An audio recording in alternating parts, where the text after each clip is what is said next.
Muito bom dia a todos. Sob a proteção de Deus, declaro aberta a presente sessão. Essa presidência, no uso de sua prerrogativa, dá ata da última sessão por lida e aprovada. Informo que o expediente foi disponibilizado eletronicamente para as senhoras e senhores deputados. Breves comunicações, inscrito para falar a senhora deputada Ana Campanholo. Então, tenho tempo de até 10 minutos para falar, deputada Ana.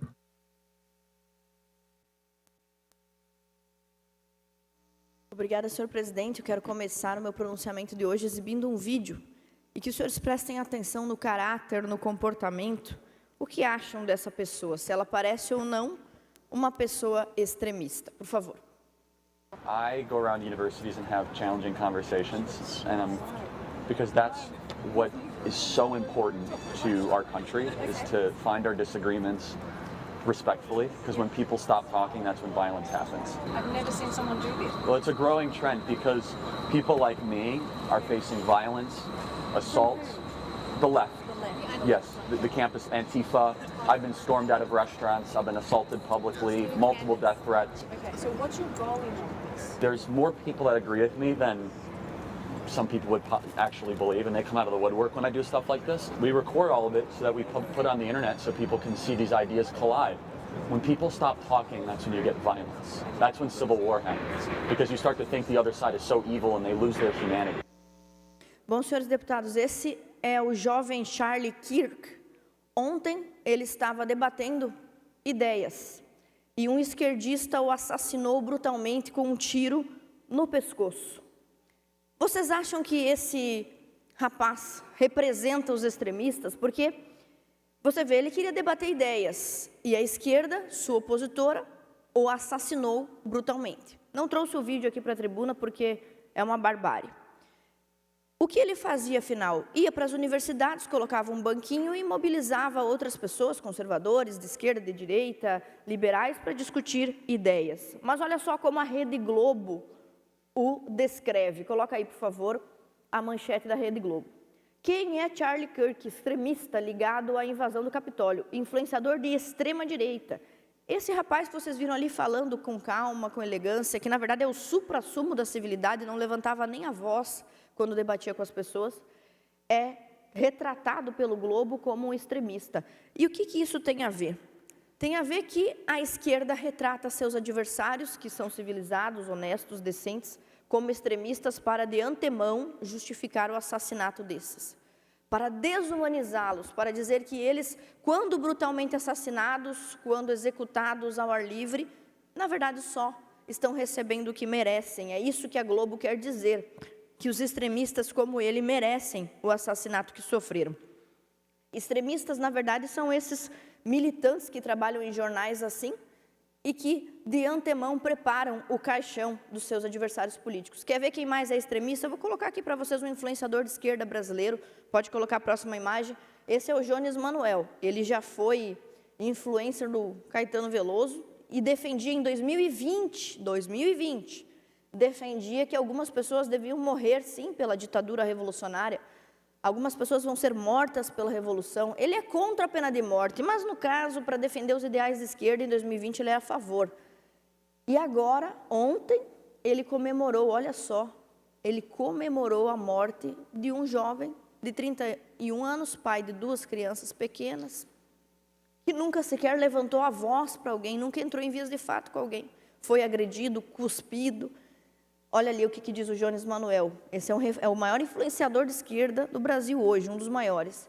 Uma situação claramente criada para abafar o impacto do jogo do Santa Cruz, fazendo deboche. Mas não é de admirar, porque há 5 anos atrás ele já estava dizendo que algumas pessoas precisam morrer para a esquerda triunfar. E também não é de admirar porque pessoas, líderes de partidos de esquerda se comportam dessa maneira. Vamos ver o que diz o presidente do Partido Comunista Brasileiro. Pode colocar na tela para mim, por favor. É assim que nós vamos enfrentar os conservadores, radicalizando a luta de classe. Nós sabemos que você é nosso inimigo, mas considerando que você, como afirma, é uma boa pessoa, nós estamos dispostos a oferecer a você o seguinte: um bom paredão, onde vamos colocá-lo na frente de uma boa espingarda, com uma boa bala. E vamos oferecer, depois de uma boa pá, uma boa cova. Né? Com a direita e o conservadorismo, nenhum diálogo. Pois sabe o que é impressionante? É que ninguém se surpreende com a esquerda, porque a esquerda escreve, avisa, grava vídeo, publica livro dizendo: nós vamos matar e perseguir nossos adversários.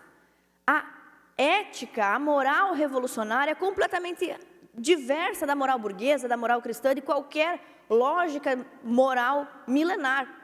Na cabeça do revolucionário, ele detém a verdade e todos os seus inimigos merecem morrer. Nós falamos aqui de influenciador de direita, nós falamos de líder de partido de esquerda. Eu quero colocar mais uma imagem na tela sobre um evento que nós fizemos recentemente em Itajaí, minha cidade natal, e como a esquerda se organizou para atrapalhar o nosso evento. Pode pôr na tela, por favor? Olha ali, ó, organize seu ódio. Olha como é que é a campanha da esquerda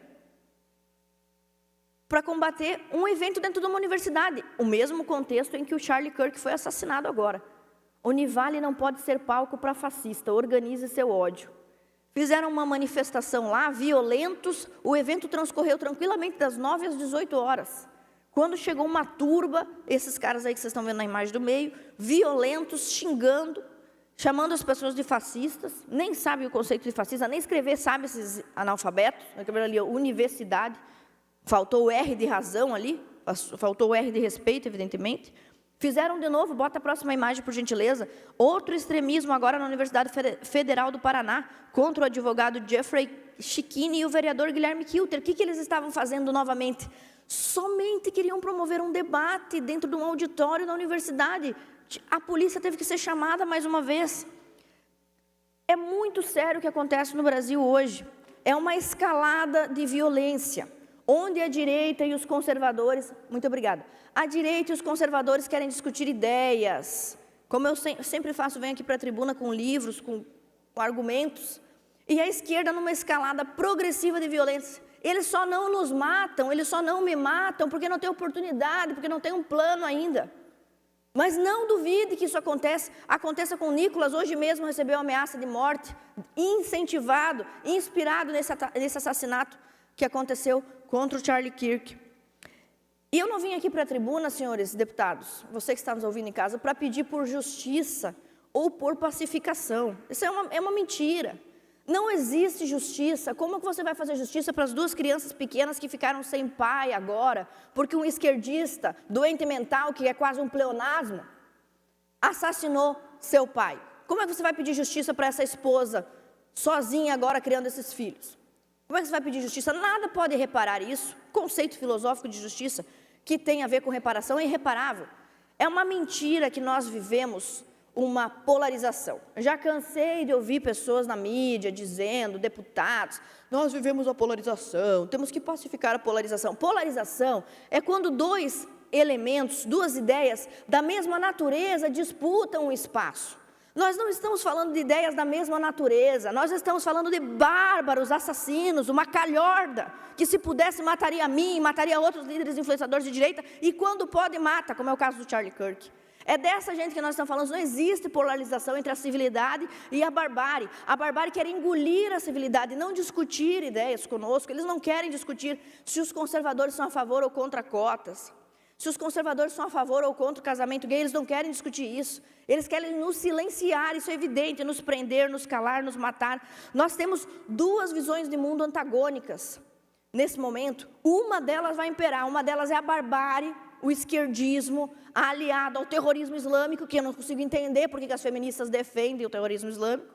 Né? Então, é esse grupo contra o outro grupo, o grupo que quer conversar ideias, que quer debater na universidade. E que, por isso mesmo, é taxado de extremista. Não mataram Charlie Kirk porque ele é extremista, porque se ele fosse extremista, tinham trazido ele para o lado dele. Mataram porque era um jovem civilizado, educado e eficiente, que conseguia convencer as pessoas com suas ideias.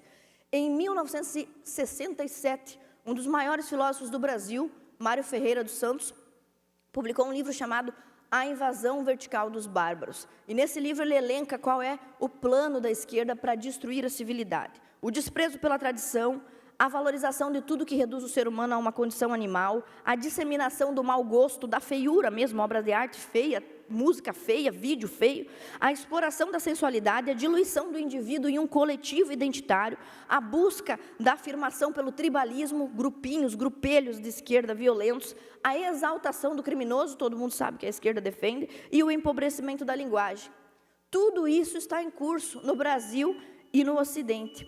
E embora a morte do Charlie Kirk seja, sim, uma tragédia pessoalíssima para a sua família, é também uma tragédia para todo o Ocidente. Mostra o que está acontecendo conosco. A esquerda cada vez mais conseguindo o que quer, matar e sair impune. Muito obrigada. Ok, deputada Ana, com a palavra o deputado Mário Mota.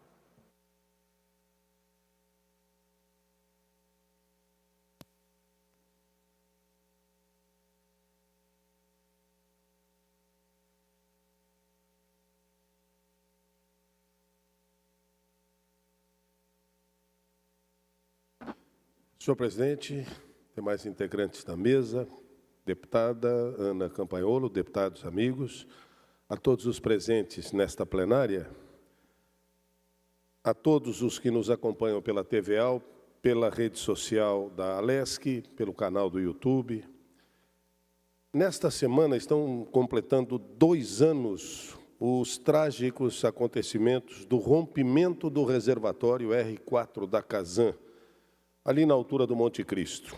Um episódio que marcou profundamente a vida de centenas de famílias e nos trouxe uma reflexão dura, mas necessária, sobre responsabilidade e transparência na gestão pública. Como todos sabem, a Assembleia Legislativa não se omitiu diante daquele desastre. Foi criada imediatamente uma comissão mista que acompanharia todas as perícias desenvolvidas pelos órgãos competentes e da qual eu tive a honra, o privilégio e a responsabilidade de ser eleito relator. E que nos dedicamos com rigor, assim como a própria comissão, a apurar os fatos. Foram meses de trabalho intenso, analisamos mais de 7.000 páginas de documentos, realizamos dezenas de horas de oitivas, conduzimos reuniões exaustivas e, ao final, produzimos um relatório consistente e técnico com 145 páginas e mais de 300 links. Esse documento não apenas reconstruiu os acontecimentos do dia da assinatura do contrato na licitação até o momento do estouro daquele reservatório. Não só reconstruiu os acontecimentos e apontou as falhas graves no decorrer do processo, mas também identificou os profissionais que tinham atribuição para evitar o desastre e não o fizeram. Tornou-se, assim, um marco, um relatório que não se limitou a apontar erros, mas apresentou recomendações concretas e indicou providências que precisariam ser acompanhadas para que tragédias como aquela jamais se repitam. Diante disso, após questionamentos feitos pelo gabinete, nós recebemos recentemente atualizações oficiais da Casan sobre o andamento das medidas decorrentes daquele relatório. Permitam-me compartilhar aqui alguns pontos relevantes. Em primeiro lugar, o destino da área onde ainda se encontra o reservatório rompido. Está em tramitação um processo de desmembramento de uma fração de terreno e sua doação ao Estado. A medida já está aprovada pelo Conselho de Administração da Casan. Ela deve doar uma fração do terreno para o Estado, com o objetivo de implantar um projeto habitacional que poderá ser no estilo Minha Casa Minha Vida.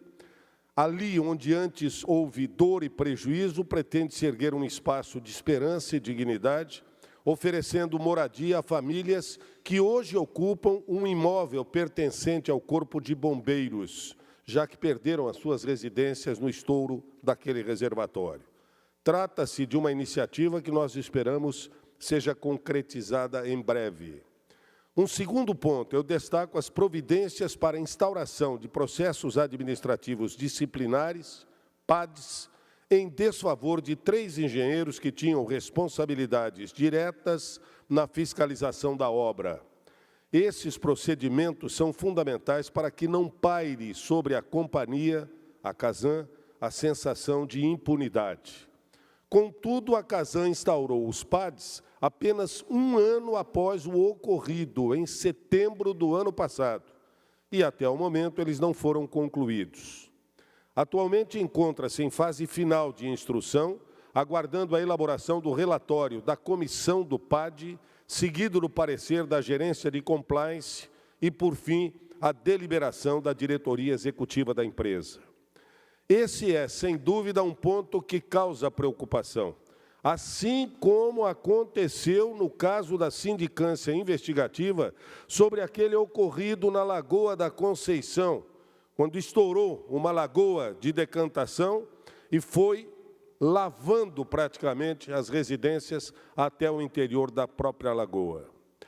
O fato é que aquele relatório foi arquivado sem a indicação de responsáveis. Também aqui será necessário um acompanhamento mais próximo e atento por parte do nosso mandato, pelo menos.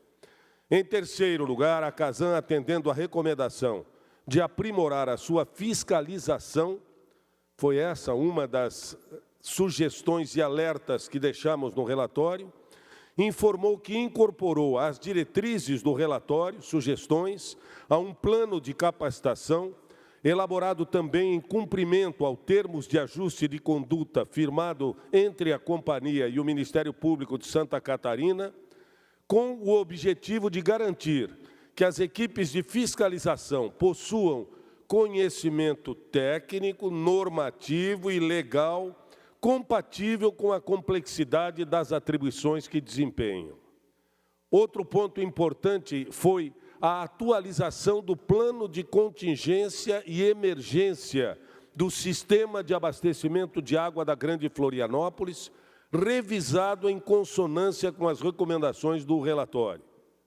Esse plano agora, mais completo, contempla riscos antes ignorados e já está disponível no site da Casan, na seção, abre aspas, documentos para download, fecha aspas, no rodapé da página inicial.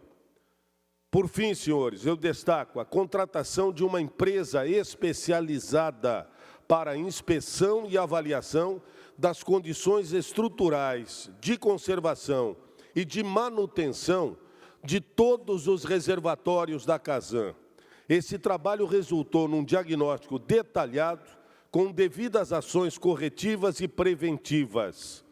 O relatório anual de vistoria de reservatórios já está disponível ao público no portal da Transparência da Casan, na aba, abre aspas, gestão, fecha aspas, clicando em, abre aspas, planos, relatórios e indicadores, fecha aspas, sendo a sua publicação obrigatória até o dia 20 de março de cada ano. Senhoras e senhores, caros colegas, cara colega deputada Ana Campanholo, naturalmente nada disso apaga o sofrimento das famílias que foram atingidas com ambos acontecimentos. Tanto o estouro daquela lagoa de decantação da Casan na Lagoa da Conceição, como o estouro do reservatório R4 aqui no Monte Cristo. Mas cada uma dessas medidas precisa ser acompanhada de perto por todos nós, parlamentares e pela sociedade, porque só assim se transformarão em ações efetivas e permanentes. O rompimento do reservatório R4 não foi apenas um acidente. Ele expôs fragilidades estruturais, administrativas e até culturais. Mostrou que precisamos ser firmes na cobrança de padrões elevados e implacáveis diante de negligências. Por isso, amigos, nós lembramos hoje os 2 anos daquele episódio. Eu reforço a importância de seguirmos vigilantes, que a Casan não apenas cumpra, mas supere cada uma das recomendações feitas naquele relatório, e que a dor das famílias atingidas possa, ao menos, se transformar em um legado de aprendizado, mudança e responsabilidade.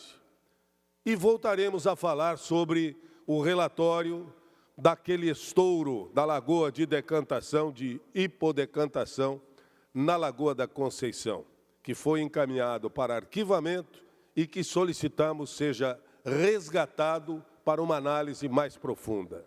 É impossível que não se possa atribuir responsabilidade a alguém por aquilo que aconteceu há alguns anos. Obrigado, senhores. Obrigado, presidente. Ok, deputado Mário Mota, com a palavra, deputado Rodrigo Minuto.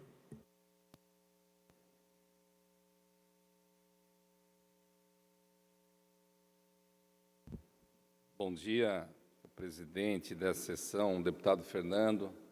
Bom dia a todos os colegas que nos acompanham, a TVA, a Rádio Digital.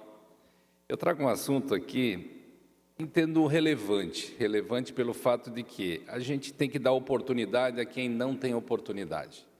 A essa garotada que está aí atuando por todo o estado de Santa Catarina, que precisa ter um reconhecimento do seu esporte, da sua brincadeira saudável. Ontem, eu protocolei nesta casa um projeto de lei que institui o Programa Estadual de Incentivo à Prática Segura do Grau e às manobras esportivas com bicicletas no âmbito do estado de Santa Catarina. Para que vocês compreendam e entendam o que é essa prática denominada o grau, eu queria passar aí um vídeo e que ficasse esse vídeo para que todos possam entender uma brincadeira saudável, um esporte saudável. Esse denominação do grau é uma prática que é realizada por jovens e adolescentes que consistem em manobras com bicicletas ou motocicletas. Já é uma realidade presente em diversas cidades do estado de Santa Catarina. Porém, muitas vezes essa atividade ocorre em locais inapropriados, sem segurança e sem estrutura adequada, o que expõe os praticantes e a comunidade aos riscos. Falo isso por quê? Porque diante desse cenário, a criação de um programa de incentivo à prática do grau surge como uma iniciativa essencial para transformar essa manifestação cultural em oportunidade de lazer, de esporte e de inclusão social. Primeiro, a segurança dos praticantes. A instituição de espaços apropriados para a prática garante que os jovens possam realizar manobras com acompanhamento de regras claras e medidas de segurança. Isso reduz a prática em vias públicas, minimizando acidentes e conflitos. Nós precisamos apresentar uma política pública inovadora. E Santa Catarina pode transformar isso em referência nacional ao institucionalizar uma política que alia juventude, esporte, lazer e segurança, mostrando que o poder público está atento às demandas da sociedade e disposto a transformar um problema em solução. Assim, ao invés de criminalizar uma prática cada vez mais presente, o Estado pode canalizar energia e criatividade para a juventude, em um ambiente seguro, educativo e integrador, fortalecendo a relação entre governo, comunidade e juventude. Isso é importante destacar. Assim como é feito no skate, uma modalidade esportiva reconhecida mundialmente, nós queremos incentivar a prática do grau, mas com segurança, com lugar apropriado, para que essa juventude tenha a oportunidade de usar e gozar desse esporte de uma forma apropriada. Por isso, eu faço essa manifestação pensando nessa juventude, nessa garotada que precisa ter oportunidade e cada vez mais fomentar, trabalhar para que essa prática esportiva seja reconhecida no nosso Estado e dê oportunidade hoje a quem não tem oportunidade. Muito obrigado, senhor presidente.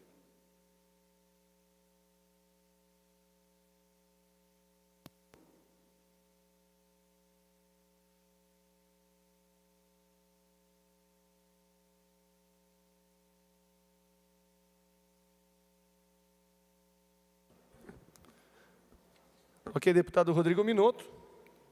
Sem mais inscritos em breves comunicações, vamos ao horário destinado aos partidos políticos. O tempo do PP. Não havendo PDT. O deputado Rodrigo Minotto já fez uso da palavra. PL. Deputado Márcio Machado abre mão. A deputada Ana já utilizou o tempo. Bloco Social Democrático, MDB, PSDB. Bloco União, PSD, PRD. Bloco Democracia, Inclusão Social e Igualdade, PT e PSOL. E Bloco Podemos, Republicanos e Novo. Diretamente à ordem do dia. Comunicação. A presidência comunica que a Comissão de Constituição e Justiça apresentou parecer contrário às seguintes matérias, e estas terão seus encaminhamentos conforme o regimento interno. Projeto de Lei PL 0136/2023, projeto de autoria do deputado Ivan Nats, dispõe sobre a criação de programas de monitoramento de pessoas com histórico de violência doméstica ou contra animais. Projeto de Lei 0023/2024, deputada Paulinha, obriga o registro do grupo sanguíneo e fator RH nos uniformes de todos os alunos matriculados na rede pública e privada do Estado de Santa Catarina. Projeto de Lei 0081, deputada Paulinha, 2024, altera a Lei 6.745, 28 de dezembro de 85, que dispõe sobre o Estatuto dos Servidores Públicos Civis do Estado de Santa Catarina, para garantir à servidora lactante a utilização de até 2 horas da jornada diária de trabalho para a amamentação, até que o lactente complete 24 meses de vida. Projeto de Lei 0031/2025, autoria do deputado Marcos da Rosa, dispõe sobre a disponibilização obrigatória do certificado de registro de veículo, CRV, em formato digital, conhecido como DUT eletrônico, para todos os veículos automotores registrados no Estado de Santa Catarina, independente do ano de fabricação e das outras providências. Projeto de Lei 0250/2025, autoria do deputado Carlos Humberto, reconhece o município de Brusque como capital catarinense da moda. Projeto de Lei PL 0271/2025, autoria do deputado Tiago Morastoni, dispõe sobre a política estadual da cibersegurança da administração pública do Estado de Santa Catarina e da outras providências. Comunicação, essa presidência comunica que encaminhará aos destinatários, conforme determina o regimento interno, as seguintes indicações. Indicações 912 a 927, e essa presidência comunica que foram deferidos, conforme determina o regimento interno, os seguintes requerimentos. Requerimento 3414 a 3421 e 3.423 a 3.426. Sendo assim, não temos mais inscritos em breves comunicações. Essa presidência, antes de encerrar a sessão, convoca outra sessão especial para terça-feira, às 19 horas, em homenagem ao trabalho dos pastores em Santa Catarina. Está encerrada a sessão.